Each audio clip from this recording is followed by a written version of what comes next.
Hello అండి. ఇవాళ మీకు ఒక మంచి స్నాక్ రెసిపీ చూపిస్తాను. అది చిన్న పిల్లల నుంచి పెద్దవాళ్ళ వరకు మంచిగా, ఈజీగా ఎలా చేసుకోవాలో ఈ రెసిపీ చూపిస్తాను. చాలా ఈజీ అండ్ సింపుల్, టేస్టీగా కూడా ఉంటుందండి.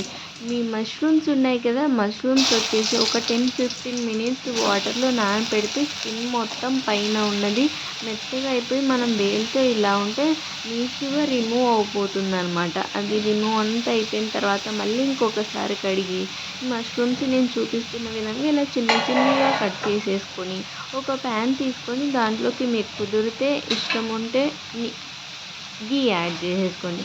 లేకపోతే ఆయిలే యాడ్ చేసేసుకొని ఆ మష్రూమ్స్ వేసి కొంచెం సాల్ట్ అలాగే కొంచెం పసుపు యాడ్ చేసేసుకొని మూత పెట్టేసుకోండి. అది మనం చికెన్ ఎలా అయితే వాటర్ వదులుతుందో సేమ్ మష్రూమ్స్ కూడా అలాగే వాటర్ వదులుతాయండి. ఆ వాటర్ అన్నీ పోయేంత వరకు మంచిగా మగ్గనిచ్చుకోండి. ఇంకా వేరే ఏమీ చేయాల్సిన పని లేదనమాట. మీ ఇంట్లో గిన కారం తినలేని చిన్న పిల్లలు ఉంటే ఈ పాయింట్ ఆఫ్ టైంలో బాగా వాటర్ అన్నీ ఇంకిపోయిన తర్వాత ఇలాగే కొంచెం పక్కన తీసి ఇచ్చేయండి వాళ్ళకి. వాళ్ళు హ్యాపీగా తినేస్తారు.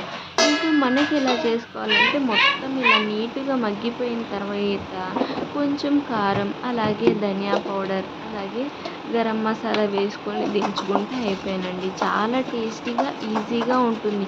మీకు ఇలా కాదనుకుంటే కొంచెం ఆనియన్, టొమాటో, అల్లం వెల్లుల్లి పేస్ట్ వేసి బాగా మగ్గనిచ్చిన తర్వాత సేమ్ ఇలాగే మష్రూమ్స్‌లో వాటర్ అన్నీ పోయి మగ్గేంత వరకు వేసుకొని కారం, ధనియా పొడి, గరం మసాలా వేసుకొని తింటే అది కూడా చికెన్ ఫ్రై లాగా సూపర్